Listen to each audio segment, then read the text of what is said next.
Brother, मैं ये भी खुशी की बात है, आज आप लोगों के बीच आया हूँ तब हमेशा लगा है कि जैसे मैं अपने ही घर में आया हूँ।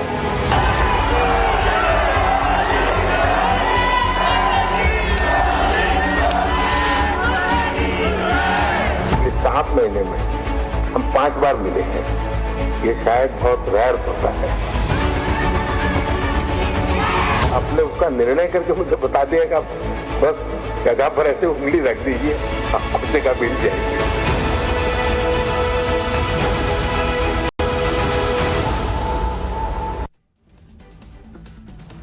नमस्कार दर्शकों, मैं हूं नाविका कुमार और आप जुड़ रहे हैं मेरे साथ सवाल पब्लिक का शो पर। मोदी ने कहा और उनके ब्रदर मोहम्मद बिन जायद अल नहयान ने जवाब दिया कि जहां उंगली रख दो वहां मंदिर बन जाएगा। यूएई में पहले हिंदू मंदिर बनने की नींव में दोनों देशों के नेताओं का यही विश्वास है। बीते 8 महीनों में नरेंद्र मोदी तीसरी बार यूएई गए हैं। इस टाइम पीरियड में दोनों नेताओं की 5 मुलाकातें भी हुई हैं। अब जरा याद कर लीजिए साल 2015 को, जब 34 साल में यूएई जाने वाले नरेंद्र मोदी भारत के पहले प्रधानमंत्री बने थे। लेकिन बीते 8 से 9 सालों में अरब वर्ल्ड का वर्ल्ड ऑर्डर मोदी ने कैसे भारत के पक्ष में बदल दिया है, ये वहां की तस्वीरें बता रही। नरेंद्र मोदी और यूएई के राष्ट्रपति मोहम्मद बिन जायद अल नहयान के बीच द्विपक्षीय बातचीत के दौरान ही यूएई में रुपे कार्ड से पेमेंट की शुरुआत भी हो गई। कल अबू धाबी से 30 मिनट की दूरी पर अल वक्बा नाम की जगह पर स्वामी नारायण हिंदू मंदिर का उद्घाटन होगा और अब से थोड़ी देर में अबू धाबी के जायद स्पोर्ट सिटी स्टेडियम में अहलान मोदी यानी हेलो मोदी कार्यक्रम में मोदी यूएई के इंडियन डायस्पोरा को संबोधित करने वाले हैं। सवाल पब्लिक का है कि क्या नरेंद्र मोदी ने अपनी डिप्लोमेसी से भारत को अरब देशों का सबसे मजबूत दोस्त बना लिया है? अगर अबू धाबी में मोदी की इच्छा से हिंदू मंदिर बना तो क्या यह भारत के लिए दुनिया के काल चक्र का बदल जाना है? क्या ये यूएई में मोदी का गर्व से कहो हम हिंदू हैं वाला मोमेंट है? यूएई में एहलान मोदी या नए भारत का ऐलान मोदी है ये? यही है आज सवाल पब्लिक का।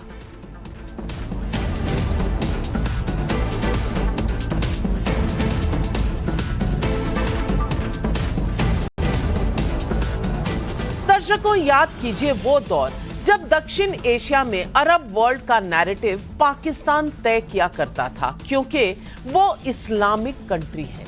मुसलमानों की आबादी के लिहाज से भारत एक बड़ा देश होने के बावजूद कश्मीर जैसे मसलों पर अपनी आवाज मजबूती से नहीं उठा पाता था।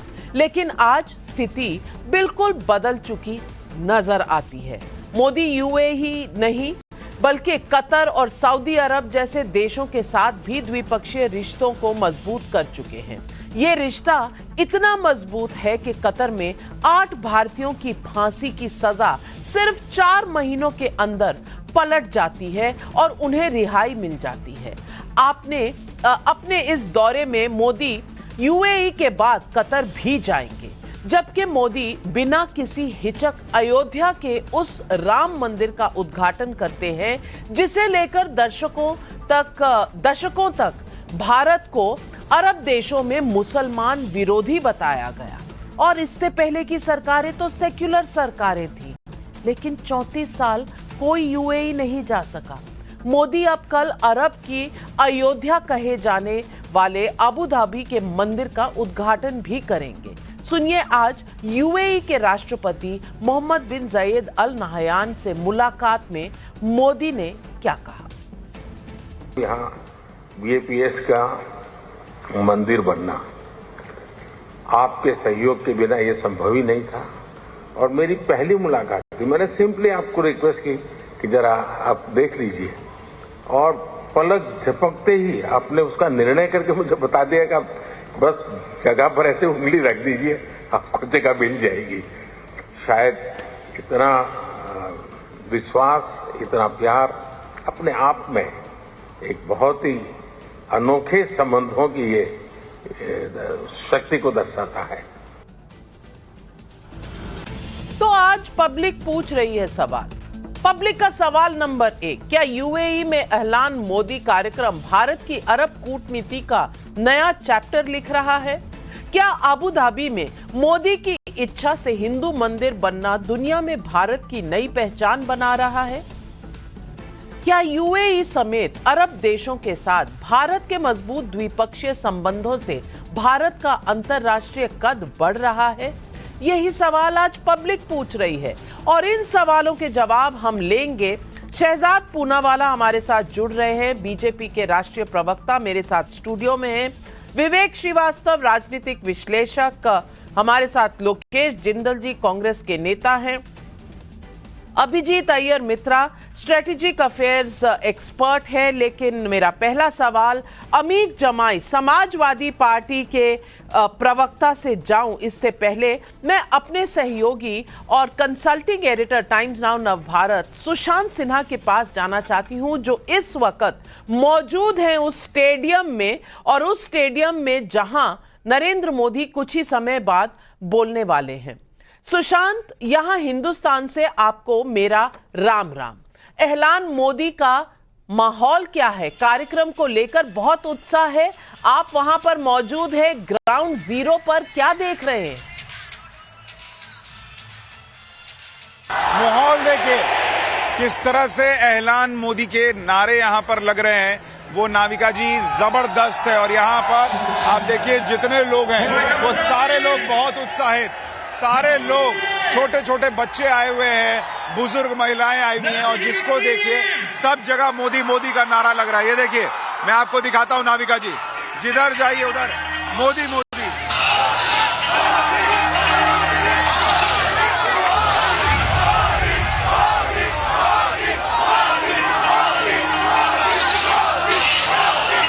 ये देखिए नाविका जी, ये माहौल है इस वक्त यहाँ पर अबू धाबी में, एक इस्लामिक राष्ट्र जहां पर पूरी तरह से सिर्फ मोदी मोदी की गूंज सुनाई दे रही है। और मैं तो ये देखकर आया हूं अमेरिका के राष्ट्रपति के घर में, उनके घर में भी मोदी मोदी। यहां आप आइए अबू धाबी में मोदी मोदी। इस वक्त दुनिया के किसी हिस्से में चले जाइए, आपको मोदी मोदी की गूंज सुनाई देती है। बिल्कुल सुशांत जी, हमारे ईटी नाउ जीबीएस में जो हमारा बिजनेस समिट हुआ था वहां भी मोदी मोदी के नारे थे, पर वो तो भारत था, दिल्ली था। यहां तो हम अबू धाबी में ऐसी आवाजें सुन रहे हैं। सुशांत, प्रधानमंत्री कल अबू धाबी के हिंदू मंदिर का उद्घाटन भी करने वाले हैं। ये वहां का पहला हिंदू मंदिर होगा। ऐलान मोदी के कार्यक्रम में अरब की अयोध्या कहे जाने वाले इस मंदिर को लेकर कैसी चर्चा हो रही है? बिल्कुल आप ठीक कह रही हैं, मंदिर को लेकर भी उतना ही उत्साह है। आप देखिए मंदिर की चर्चा कीजिए, हर कोई कहता है कि नरेंद्र मोदी ने यहाँ अयोध्या बना दिया है। मतलब वो कह रहे हैं कि अयोध्या का उत्साह तो है ही, यहाँ अबू धाबी में भी नरेंद्र मोदी अयोध्या ले आए, जो लोग अयोध्या नहीं जा पाए। और इधर देखिए मंदिर का उत्साह तो आपको कल देखने को मिलेगा ही। आज देखिए कैसे नाच गाना चल रहा है यहाँ। बॉस, ये लग रहा है कि लोग किसी रॉक स्टार को देखने आए हुए हैं यहाँ। बॉस, ऐसा माहौल कि आपको लगेगा कि किसी आप कॉन्सर्ट में आए हुए हैं, ऐसी इस वक्त तस्वीर है। और ये तब है जब अभी नरेंद्र मोदी ने बोलना शुरू नहीं किया है। नरेंद्र मोदी के लिए लोगों का प्यार, उत्साह, ये तस्वीर अबू धाबी से हम आपको दिखा रहे हैं। जो यहाँ का माहौल, मंदिर को लेकर जो माहौल, वहां जैसे अयोध्या में आपने देखी थी तस्वीरें, वैसी तस्वीर आपको यहां भी नजर आएगी। शर्तियां आप मानकर चलिए। सुशांत जी, नरेंद्र मोदी अयोध्या के मंदिर का उद्घाटन करने के बाद अबू धाबी के मंदिर का उद्घाटन करेंगे।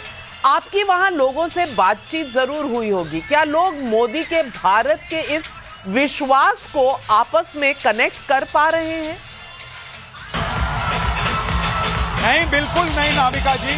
जो लोग हैं उनके लिए भी अविश्वसनीय जैसा है कि प्रधानमंत्री नरेंद्र मोदी ने इस इस्लामिक राष्ट्र में एक हिंदू मंदिर खड़ा करवा दिया।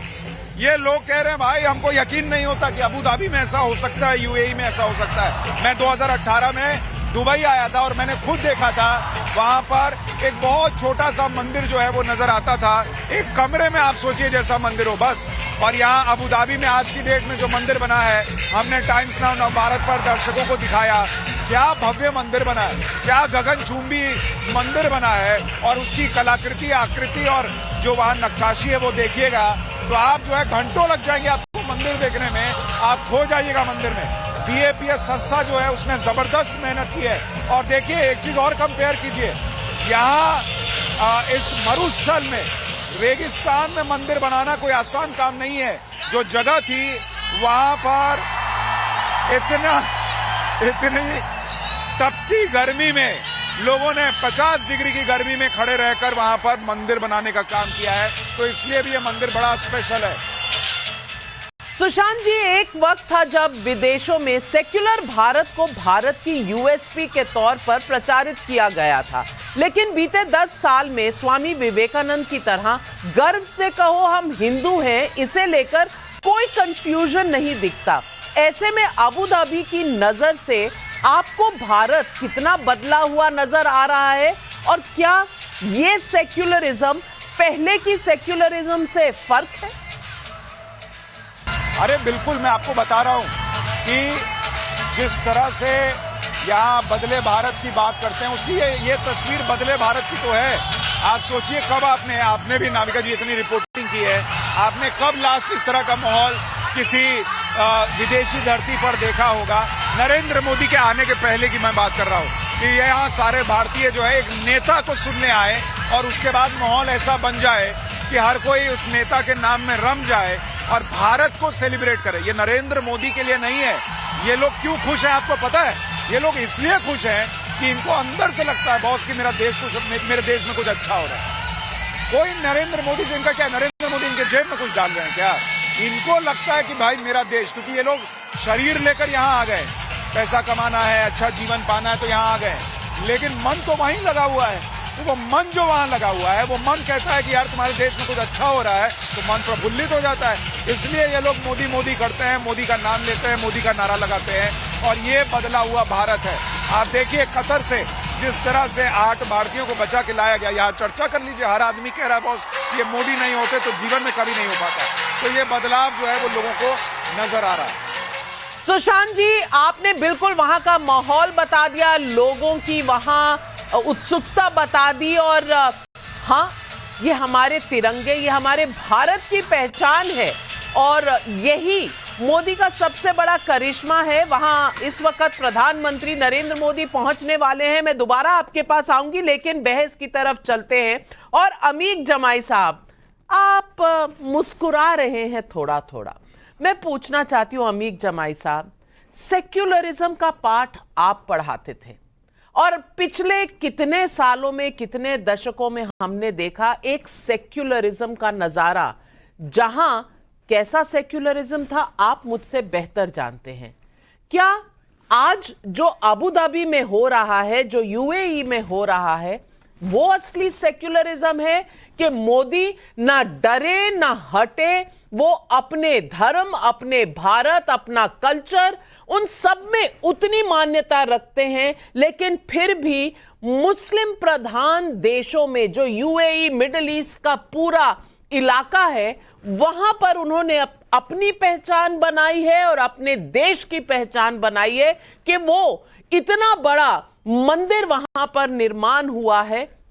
और ये तब जब प्रधानमंत्री नरेंद्र मोदी पहले ऐसे प्रधानमंत्री थे जो 2015 में 34 साल के बाद यूएई गए थे। मैं पूछना चाहती हूं, ये सूडो सेक्युलरिज्म का आज पूरी तरह से खात्मा हुआ है या अब भी कोई कसर बाकी है?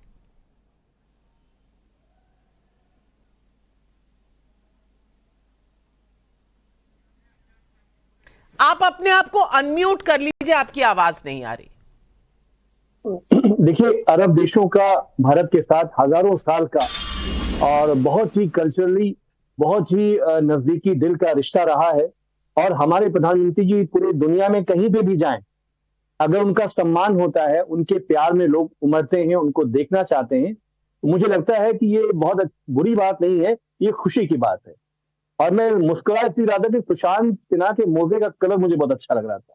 लेकिन जो दुबई के जो हमारे ये शेख हैं जिन्होंने जमीन दी है इस मंदिर के लिए, और वो पूरा सहयोग जो हमारे भारत के जो लोग हिंदू भाई वहां रहते हैं, उनको एक सेकुलर स्टेट की जो फीलिंग होनी चाहिए कि वो आजाद हैं फ्रीडम ऑफ रिलीजन को प्रैक्टिस करने के लिए, ये बहुत बड़ी बात है। शहजाद जी इसके लिए मुबारकबाद देंगे, मैं भी मुबारकबाद देता हूं दुबई का।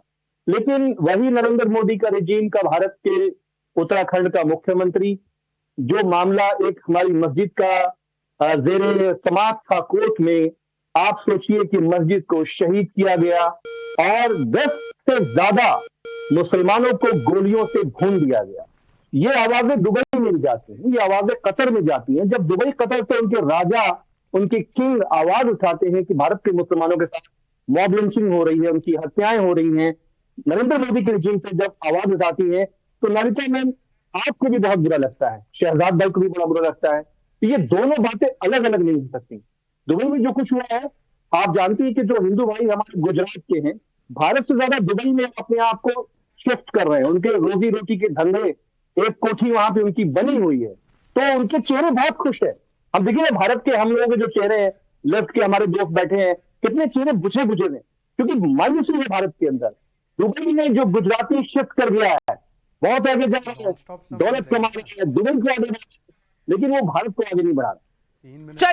चलिए अमीक जमाई जी को अब भी कहीं ना कहीं कोई परेशानी है, और ये तस्वीरें जो आ रही हैं हमारे स्क्रीन पर, ये लाइव विजुअल्स हैं जो जायद स्टेडियम से आ रहे हैं अबू धाबी में। लेकिन शहजाद पूनावाला, ये कौन सा सेक्युलरिज्म की परिभाषा हमें समझा रहे हैं अमीक जमाई साहब? सबसे पहले तो अद्भुत, अकल्पनीय और अप्रत्याशित जो तस्वीरें आप देख रहे हैं, मैं आपके दर्शकों को केवल बता दूं, ये अहमदाबाद की नहीं, ये अबू धाबी की तस्वीरें हैं।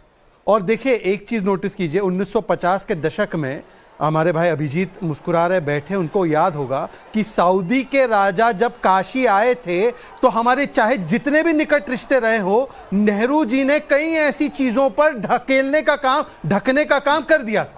आज हमें अपनी सनातन संस्कृति पे इतना गर्व है कि पहला अरब देश में इतना बड़ा मंदिर बनने जा रहा है, और अयोध्या से लेकर अबू धाबी तक आप नोट कीजिए, ये सनातन का पताका ऐसा लहरा रहा है। एक तो मैं लाइटर नोट पे कह दूं कि जो देश हम पर गुलामी करता था, उसका भी जो आज राष्ट्रीय अध्यक्ष है ऋषि सुनक, उसके नाम और नारे दोनों में सनातन का परिचय, और चंद्रमा तक सनातन का परिचय, जब चंद्रयान 3 के माध्यम से सनातन का शिव शक्ति पॉइंट वहां पर नाम रखा और उधर प्रधानमंत्री नरेंद्र मोदी अंदर स्टेडियम की तरफ चलकर आते हुए पहुंच रहे हैं अबू धाबी के स्टेडियम में, जहां इतने सारे हिंदुस्तानी खड़े हैं, बैठे हैं, और सुशांत ने पहले आपको दिखाया कि हर धर्म के लोग हैं वहां पर, और सब में उतना ही चाव है प्रधानमंत्री नरेंद्र मोदी को देखने का। ये सिर्फ मोदी की कहानी नहीं है, ये कहानी है एक रिसर्जेंट भारत की, क्योंकि भारत का मान बड़ा है। ऐलान मोदी जब होता है तो भारत के लिए होता है, और ये बड़ी बात है कि मोदी वहां पहुंचे हैं और इस तरह का वहां उन्हें वेलकम मिलता है। मैं पूछना चाहती हूँ लोकेश जिंदल जी, बात पूरी कर लूं? अच्छा, आप अपनी बात पूरी करें। देखिए, एक तरफ तो सनातन का पताका तो लहरा रहा है, परंतु दूसरी तरफ भारत की विदेश नीति और भारत की विकास नीति का भी पताका लहरा रहा है। आप देखिए, नोट कीजिए, पहले यही देश हमारे खिलाफ कश्मीर के मुद्दे पर पाकिस्तान के साथ खड़े होते थे। आज ऐसी स्थिति है कि कतार में हमारे 8-9 सैनिक है तो उनको वापस भेजा जाता है। आज ये स्थिति है कि यूएई हो, चाहे इजराइल हो, चाहे पैलेस्टाइन हो, चाहे अफगानिस्तान हो, ये सारे देश हमारे साथ खड़े हो जाते हैं। अमेरिका का राष्ट्रपति इजराइल और पैलेस्टाइन दोनों से बात नहीं करने की स्थिति में होते, या अमेरिका का राष्ट्रपति जो है वो रशिया और यूक्रेन के साथ बात करने की स्थिति में नहीं होते, भारत के प्रधानमंत्री होते हैं। तो ये हमारी विदेश नीति का पताका जो G20 में लहरा रहा था, और विकास नीति का तो 10वें से 5वें स्थान पर आज हमने हांगकांग को स्टॉक मार्केट में ओवरटेक कर दिया है। प्रति व्यक्ति आय दुगनी हो चुकी है, और जिस प्रकार से आर्थिक रूप से भी हम प्रगति कर रहे हैं, तो विकास का पताका, विश्वास का पताका और विदेश नीति का पताका तीनों ही लहरा रहा है। और इसीलिए आपको दिख रहा है मोदी नामक एक प्रतीक में वो दिखाई दे रहा है, भारत का ये 3 पताका जैसे लहरा रहा है। मैंने भाजपा के अमीक जमाई साहब, आपकी अलायंस चाहे ना हुई हो, लेकिन कांग्रेस के नेता को बोलने की इजाजत है? बिल्कुल इजाजत। मैं शहजाद जी से इतना पूछ रहा था, आप हमारी मस्जिदें क्यों शहीद करना चाहते हैं उत्तराखंड में? आपको खुशी होती है? आप मुसलमानों की हत्याएं क्यों कर रहे हैं? सुनिए, अब मैं इसका जवाब दे देता हूं। पहले तो वो मस्जिद नहीं थी, पहले तो सुनिए, अब सुनिए, वो पहले तो सुन लीजिए नाविका, मैं जवाब दे देता हूं। पहले तो वो एक सेकेंड सुन लीजिए। अब आपने पूछा है सवाल, तो सवाल का जवाब भी सुनने का मादा रखिए। पहले तो बता दीजिए, जिस सऊदी और यूएई में हम देख रहे हैं, बात कर रहे हैं, उन्होंने भी विकास के लिए बहुत सारे अतिक्रमण हटाए। उनके यहां पर इस प्रकार के दंगे नहीं होते। बिल्कुल बिल्कुल। और मैं जा रही हूं सुशांत की तरफ। सुशांत अबू धाबी स्टेडियम, जायद स्टेडियम से हमारे साथ जुड़ रहे हैं और प्रधानमंत्री वहां पहुंच गए हैं। सुशांत जी, बस इलेक्ट्रीफाइंग एटमॉस्फेयर है वहां। आप जहां खड़े हैं, कुछ शॉक लग रहा है 440 वोल्ट का? नहीं, अच्छी बात यह है कि मुझे अभी तक कोई झटका नहीं लगा है। लेकिन यहाँ पर अगर आप देखेंगे, लाइट्स जो हैं वो धीमी कर दी गई हैं। और अगर आप देखेंगे जो आजकल माहौल होता है फ्लैश लाइट का, तो लोगों ने अपनी मोबाइल्स बाहर निकाल लिए हैं और फ्लैश लाइट्स ऑन कर लिया है। और जैसे ही जो बड़ी स्क्रीन्स यहाँ पर लगी हैं, प्रधानमंत्री नरेंद्र मोदी के यहाँ पर पहुंचने की जैसे ही तस्वीर उसमें दिखाई दी, तो नरेंद्र मोदी के नाम के नारे लगने लगे, मोदी मोदी के नारे लगने लगे। और यहाँ पर उस वक्त जरूर मैं कहूंगा कि इलेक्ट्रीफाइंग माहौल हो गया। और आज जब हम दोपहर से यहाँ पर आए हुए हैं, हजारों की संख्या में लोग यहाँ पर पहुंचे हैं और जबरदस्त उत्साह और माहौल लोगों का नजर आ रहा है। अभी भी आप देखिए, सिर्फ लोगों को इंतजार है, क्योंकि अभी देखिए प्रधानमंत्री अंदर पहुंच चुके हैं स्टेडियम में, लेकिन जो वो यहाँ पर जो ग्राउंड है वहां पर अभी नहीं पहुंचे हैं। और इसीलिए अभी भी इंतजार किया जा रहा है कि प्रधानमंत्री नरेंद्र मोदी जैसे ही यहाँ पहुंचेंगे, यहाँ उनका ग्रैंड वेलकम जो यूएई के शेख हैं, किंग हैं, उन्होंने तो किया ही है, लेकिन जो ऐलान मोदी कार्यक्रम में पब्लिक आई हुई है, वो नरेंद्र मोदी की एक झलक पा लेने के लिए इस वक्त दीवानी हो रखी है। और इसीलिए कार्यक्रम का नाम ऐलान मोदी, ऐलान का मतलब होता है वेलकम करना। तो प्रधानमंत्री नरेंद्र मोदी का जो वेलकम किया जा रहा है नाविका जी, बहुत जबरदस्त है। और मैं दिन भर से लोगों से बात कर रहा हूं, जो मूड और सेंटिमेंट है यहाँ पर लोगों का। लोग, एक महिला ने मुझसे कहा, मैंने कहा कि आपको नरेंद्र मोदी में क्या अच्छा लगता है, तो उन्होंने कहा नरेंद्र मोदी में मुझे सब अच्छा लगता है, क्योंकि नरेंद्र मोदी एक इमोशन है। और वो एक स्टेटमेंट जो है ना, वो आपको यहाँ पर आकर लोगों से बात करके महसूस होता है, कनेक्ट करता है कि वाकई नरेंद्र मोदी इमोशन है। 83 साल की महिला मिलती है, उन कहती हैं कि मैंने जवाहरलाल नेहरू को भी देखा है, इंदिरा गांधी को भी देखा है, राजीव गांधी को भी देखा है, लेकिन मोदी जैसा किसी को नहीं देखा, क्योंकि मोदी देश को आगे रखते हैं। ये सेंटिमेंट 83 साल की महिला में है। और यहाँ 5, 6 साल, 11 साल के जो बच्चे आए हैं उनमें भी है। उनसे पूछिए मोदी को देखने क्यों आए हैं, क्या अच्छा लगता है, तो नरेंद्र मोदी इंसान अच्छे हैं और देश के लिए अच्छा कर रहे हैं। तो ये एक सेंटिमेंट 83 से लेकर, और देखिए अब नरेंद्र मोदी के आने की बात हो रही है, तो यहाँ पर माहौल और गर्माता हुआ, हल्की यहाँ पर ठंड है लेकिन माहौल गर्माता हुआ, क्योंकि जबरदस्त उत्साह लोगों में। और लोग इस वक्त टकटकी लगाकर, जो बड़ी स्क्रीन यहाँ पर लगी हुई है, चूंकि एक फुटबॉल स्टेडियम है तो यहाँ पर बड़ी स्क्रीन्स लगी हुई हैं, उस पर लोग इंतजार कर रहे हैं कि कैसे नरेंद्र मोदी की एक झलक जो है वो देखने को मिल जाए। और नरेंद्र मोदी के यहाँ पहुंचते ही जबरदस्त उत्साह देखने को मिलने वाला है। हमने थोड़ी देर पहले यहाँ देखा था कि एक कार जो है सफेद रंग की ओपन रूफ वाली, वो यहाँ पर एक चक्कर लगा रही थी। तो मुझे लगता है, हो सकता है कि नरेंद्र मोदी यहाँ पर लोगों के बीच भी जाएं, उनसे मिलें भी, उनको वेव ऑफ भी करें, ये तस्वीर भी देखने को मिल सकती है। लेकिन पूरे अबू धाबी में एक तो नरेंद्र मोदी की चर्चा है, दूसरा जो हिंदू मंदिर इस्लामिक राष्ट्र में बना है उसकी चर्चा। यही दो चीजें हैं जिनकी चर्चा है। और लोग जब उस मंदिर की बात करते हैं तो कहते हैं कि ऐसा लग रहा है कि नरेंद्र मोदी अयोध्या को अबू धाबी में लेकर आ गए। अब ये मैं आपसे पूछना चाहती हूँ, आपने दोनों मंदिर देखे हैं, आपने अयोध्या में राम मंदिर भी देखा है, आपने ये बैप्स शिव नारायण मंदिर भी देखा है। कुछ हमारे दर्शकों को बताइए कि अनुभव कैसा रहा। देखिए, ये आपने बड़ा अच्छा काम किया कि आपने मुझसे ये नहीं पूछा कि मुझे ज्यादा अच्छा कौन लगा, वरना मैं बड़ी दुविधा में पड़ जाता, क्योंकि दोनों ही मंदिर बहुत अच्छे बने हैं। राम मंदिर आपने भी देखा है, रामलला के दर्शन किए हैं। यहाँ हालांकि जो मुख्य मूर्ति थी स्वामी नारायण की, वो अभी उसमें प्राण प्रतिष्ठा नहीं हुई है, तो वो मूर्ति ढकी हुई थी। प्राण प्रतिष्ठा का कार्यक्रम कल है। लेकिन दोनों ही मंदिर बहुत ही भव्य और शानदार बने हैं नाविका जी, मैं आपको इतना बता सकता हूं। और दोनों मंदिर की एक एक ईंट में इमोशन है लोगों का। यहां लोगों का इमोशन ये है कि भाई कभी हमने सोचा नहीं था इतने सालों में कि इस्लामिक राष्ट्र में, जहां जिस धर्म में बुत परस्ती मना है, वहां एक राष्ट्र के अंदर इतना बड़ा मंदिर गगनचुंबी दूर से आपको दिखता है भाई। जो वहां पर उसके पिलर्स हैं, जो शिखर हैं, वो दूर से नजर आते हैं। तो वो मंदिर बनेगा, वो लोगों ने सोचा नहीं था। तो एक एक ईंट में इमोशन है। और राम मंदिर जो अयोध्या में बना है, उससे जुड़ा इमोशन तो किसी से छुपा नहीं है। 400 साल से ज्यादा का इंतजार, और उसके बाद वो मंदिर बना है। तो दोनों ही मंदिर जबरदस्त हैं। यहाँ पर नक्काशी, वहां पर आप नक्काशी देखिए, आपको लगता है ये मंदिर 1 घंटे में 2 घंटे में आदमी क्या देखेगा।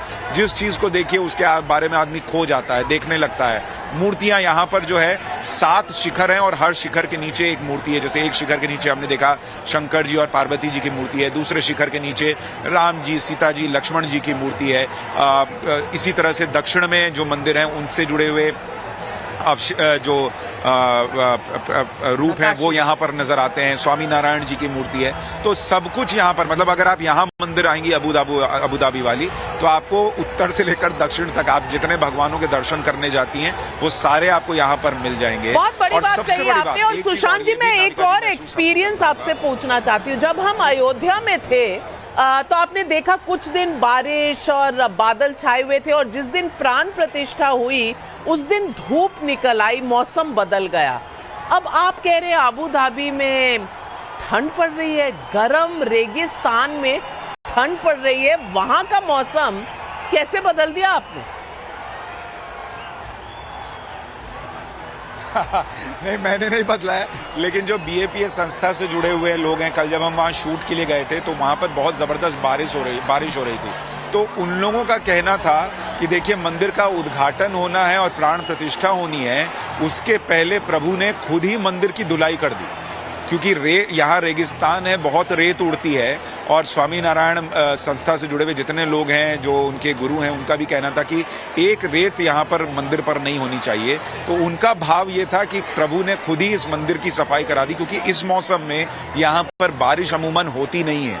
तो इसलिए वो बारिश होना, इस तरह से बारिश होना और ठीक प्राण प्रतिष्ठा के पहले होना, लोग कह रहे हैं ये एक संयोगी है जो यहाँ पर हुआ है। और मैं आपको जब बारिश की बात कर रहा हूँ तो मैं मौसम का बता रहा था नाविका जी, कि जब हम अयोध्या की बात करते हैं, मंदिर बनना बहुत मुश्किल था, दिक्कत थी, सब कुछ है। लेकिन आप यहाँ के लिहाज से देखेंगी अगर, कि ये मंदिर बनना रेगिस्तान में 50 डिग्री 55 डिग्री की गर्मी के बीच, पूरा खुला एरिया, वहां लू चल रही है, धूल चल रही है, रेतीली आंधियां चल रही हैं, उसके बीच में BAPS संस्था को भी आपको तारीफ करनी होगी कि उनसे जुड़े हुए लोग यहाँ टेंट बना कर रहे हैं। जिन मजदूरों ने काम किया, आप सोचिए वो कितनी तपती गर्मी में यहाँ पर उन्होंने काम किया है।